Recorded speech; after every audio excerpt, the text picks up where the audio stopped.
आइए शुरू करते हैं आज की class. CDP previous year model paper. Class शुरू करने से पहले आप हमारे चैनल को लाइक सब्सक्राइब कर दीजिए, बेल आइकन भी दबा दीजिए ताकि लाइव आने पे आप लोग के पास नोटिफिकेशन पहुंच जाए और अपने अपने ग्रुपों में शेयर भी कर दीजिए।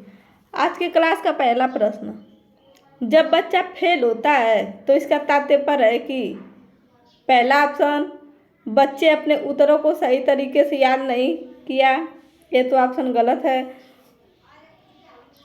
दूसरा ऑप्शन दिया बच्चे को प्राइवेट ट्यूशन लेनी चाहिए, ये भी गलत है। तीसरा ऑप्शन दिया व्यवस्था फेल हुई। चौथा ऑप्शन दिया है बच्चा पढ़ाई के लिए योग्य नहीं है, ये भी ऑप्शन गलत है। प्रश्न में पूछा हमसे कि जब बच्चा फेल होता है तो इसका तात्पर्य है, तो इसका तीसरा ऑप्शन सही होगा, व्यवस्था फेल हुई है। अगर एक बच्चा स्कूल में फेल होता है तो स्कूल व्यवस्था फेल होता है, इसलिए इसका तीसरा ऑप्शन सही होगा। दूसरा प्रश्न, शिक्षण से अधिगम पर बल देने वाला परिवर्तन हो सकता है। प्रश्न में पूछा है कि शिक्षण से अधिगम पर बल देने वाला परिवर्तन हो सकता है। पहला ऑप्शन, बाल केंद्रित शिक्षा पद्धति अपनाकर। दूसरा ऑप्शन, रटने को प्रोत्साहित करके, ये ऑप्शन गलत है। तीसरा ऑप्शन, अग्र शिक्षण की तकनीक अपनाकर, ये भी गलत है। चौथा ऑप्शन, परिणाम परीक्षा पर केंद्रित होकर, ये भी गलत है। इसलिए इसका पहला ऑप्शन सही होगा, बाल केंद्रित शिक्षा पद्धति अपनाकर। तीसरा प्रश्न, बीजों का अंकुरण संकल्पना के शिक्षण की सबसे प्रभावी पद्धति है। प्रश्न में हमसे पूछा है कि बीजों का अंकुरण संकल्पना के शिक्षण की सबसे प्रभावी पद्धति है। पहला ऑप्शन, विद्यार्थियों द्वारा पौधे के बीज बोना और उसके अंकुरण के चरणों का अवलोकन करना। दूसरा ऑप्शन, श्यामपट्ट पर चित्र बनाना और वर्णन करना। तीसरा ऑप्शन, बीज की वृद्धि के चित्र दिखाना। चौथा ऑप्शन, विस्तृत व्याख्या करना। तो बीजों का अंकुरण संकल्पना के शिक्षण की सबसे प्रभावी पद्धति होती है, इसका पहला ऑप्शन सही होगा, विद्यार्थियों द्वारा पौधे के बीज बोना और उसके अंकुरण के चरणों का अवलोकन करना, इसलिए इसका पहला ऑप्शन सही होगा। चौथा प्रश्न, कक्षा में समावेशी शिक्षा। पहला ऑप्शन, कक्षा में विविधता का उत्सव मनाती है। दूसरा ऑप्शन, दाखिले संबंधी कठोर प्रक्रियाओं को बढ़ावा देती है, ये तो ऑप्शन गलत है। तीसरा ऑप्शन, तथ्यों की शिक्षा से संबंधित है, ये भी गलत है। चौथा ऑप्शन, आवासीय परिस्थित वर्गों से शिक्षकों को सम्मिलित करने से संबंधित है, तो इसका पहला ऑप्शन सही होगा, कक्षा में विविधता का उत्सव मनाती है। समावेशी शिक्षा कक्षा में विविधता का उत्सव मनाती है। समावेशी शिक्षा का मतलब होता है सभी को एक साथ लेकर पढ़ाना। पांचवा प्रश्न, किस प्रकार के प्रश्नों को वस्तुनिष्ठ प्रश्नों की श्रेणी में रखा जाता है। पहला ऑप्शन, लघु उत्तरात्मक प्रश्न। दूसरा ऑप्शन, मुक्त उत्तर वाला प्रश्न। तीसरा ऑप्शन, सत्य और असत्य। चौथा ऑप्शन, निबंधात्मक प्रश्न। तो प्रश्न में हमसे पूछा कि किस प्रकार के प्रश्नों को वस्तुनिष्ठ प्रश्न की श्रेणी में रखा जाता है, तो इसका तीसरा ऑप्शन सही होगा, सत्य और असत्य। छठवां प्रश्न, निम्नलिखित में से कौन सी प्रगतिशील कक्षा की विशेषता है। पहला ऑप्शन, केवल प्रस्तावित पाठ्य पुस्तकों पर आधारित अनुदेश। दूसरा ऑप्शन, ये तो ऑप्शन गलत है। दूसरा ऑप्शन दिया परीक्षाओं में अच्छे अंक प्राप्त करने वाले पर बल, ये भी गलत है। तीसरा ऑप्शन दिया है बार बार ली जाने वाली परीक्षाएं, ये भी गलत है, इसलिए इसका चौथा ऑप्शन सही होगा, समय सारणी और बैठने की व्यवस्था में लचीलापन। सातवां प्रश्न, एक शिक्षक प्रश्न पत्र बनाने के बाद यह जांच करता है कि क्या प्रश्न परीक्षण के विशिष्ट उद्देश्यों की परीक्षा ले रहे हैं, वह मुख्य रूप से प्रश्न की खाली स्थान बारे में चिंतित है। प्रश्न में पूछा कि एक शिक्षक है जो प्रश्न पत्र बनाने के बाद यह जांच करता है कि क्या प्रश्न परीक्षण के विशिष्ट उद्देश्यों की परीक्षा ले रहे हैं, वह मुख्य रूप से प्रश्न पत्र की खाली स्थान के बारे में चिंतित है। पहला ऑप्शन संपूर्ण विषय वस्तु को शामिल करने, दूसरा ऑप्शन प्रश्नों के प्रकार, तीसरा ऑप्शन विश्वसनीयता, चौथा ऑप्शन वैधता। तो इसका पहला ऑप्शन सही होगा, संपूर्ण विषय वस्तु को शामिल करने। 8वां प्रश्न, विवेचनात्मक शिक्षा शास्त्र का यह दृढ़ विश्वास है कि विवेचनात्मक मतलब सृजनात्मकता। पहला ऑप्शन शिक्षार्थियों को स्वतंत्र रूप से तर्कड़ा नहीं करनी चाहिए, ये तो ऑप्शन गलत है।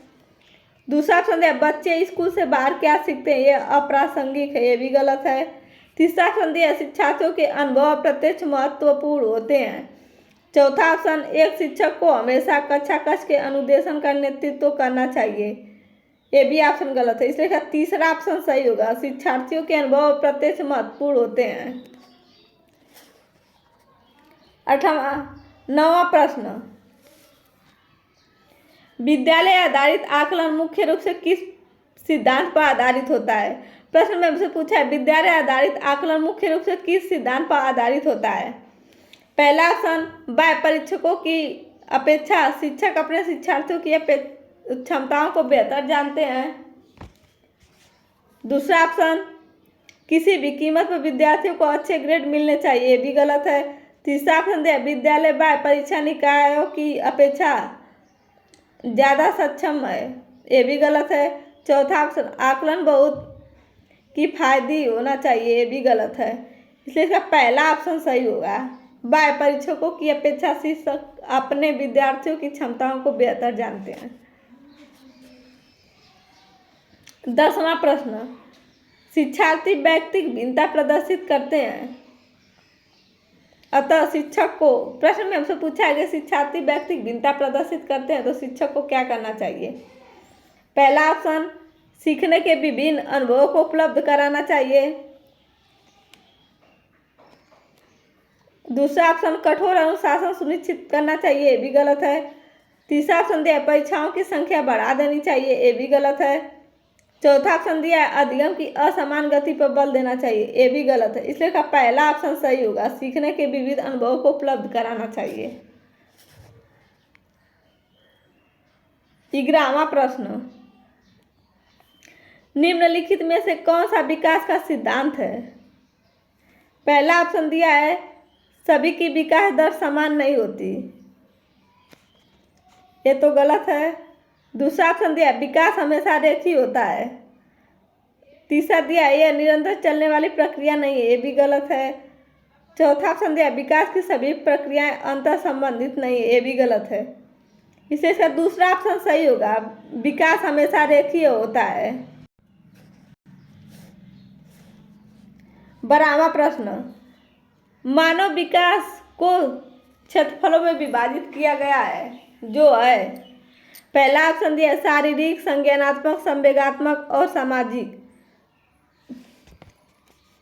दूसरा ऑप्शन दिया संवेगात्मक, संज्ञानात्मक, आध्यात्मिक और सामाजिक मनोवैज्ञानिक, ये भी गलत है।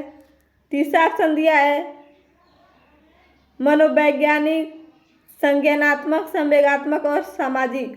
चौथा ऑप्शन दिया है शारीरिक, आध्यात्मिक, संज्ञानात्मक और सामाजिक, ये भी गलत है, इसलिए तीसरा ऑप्शन सही होगा। 13वां प्रश्न, एक शिक्षिका पाठ्य वस्तु और फल सब्जियों के कुछ चित्रों का प्रयोग करती है और अपने विद्यार्थियों से चर्चा करती है। विद्यार्थी इस जानकारी को अपने पूर्व ज्ञान से जोड़ते हैं और पोषण की संकल्पना को सीखते हैं। यह उपागम खाली स्थान पर आधारित है। प्रश्न में पूछा है कि एक शिक्षिका पाठ्य वस्तु और फल सब्जियों के कुछ चित्रों का प्रयोग करती है और अपने विद्यार्थियों से चर्चा करती है।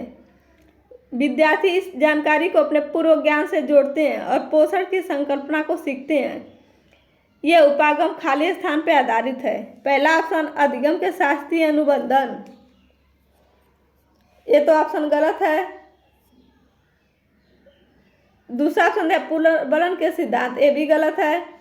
चौथा ऑप्शन दिया है अधिगम के सक्रिय अनुबंधन, ये भी गलत है। चौथा ऑप्शन दिया ज्ञान के निर्माण, तो इसका चौथा ऑप्शन सही होगा, ज्ञान के निर्माण। 14वां प्रश्न, जब बच्चे की दादी उसे उसकी माँ की गोद से लेती है तो बच्चा रोने लगता है। बच्चा खाली स्थान के कारण रोता है। पहला ऑप्शन सामाजिक दुश्चिंता, दूसरा ऑप्शन है संवेगात्मक दुश्चिंता, चौथा ऑप्शन है अजनबी दुश्चिंता, चौथा ऑप्शन है वियोग दुश्चिंता। तो इसका दूसरा ऑप्शन सही होगा। 15वां प्रश्न और हमारे क्लास का अंतिम प्रश्न है, शिक्षा के संदर्भ में सामाजिकरण से तात्पर्य है। पहला ऑप्शन अपने सामाजिक मानदंड बनाना, दूसरा ऑप्शन समाज में बड़ों का सम्मान करना, तीसरा ऑप्शन सामाजिक वातावरण में अनुकूल और समायोजन, चौथा ऑप्शन सामाजिक मानदंडों का सदैव अनुपालन करना। प्रश्न में हमसे पूछा है कि शिक्षा के संदर्भ में सामाजिकरण से तात्पर्य है। पहला ऑप्शन अपने सामाजिक मानदंड बनाना, ये भी गलत है। दूसरा ऑप्शन दिया है समाज में बड़ों का सम्मान करना, ये भी गलत है। तीसरा ऑप्शन दिया है सामाजिक वातावरण में अनुकूल और समायोजन, चौथा ऑप्शन दिया है सामाजिक मानदंडों का सदा अनुपालन करना, ये भी गलत है। इसलिए सर तीसरा ऑप्शन सही होगा, सामाजिक वातावरण में अनुकूल और समायोजन है। तो आज का क्लास कैसा लगा? सभी लोग लाइक सब्सक्राइब कर दीजिए। धन्यवाद।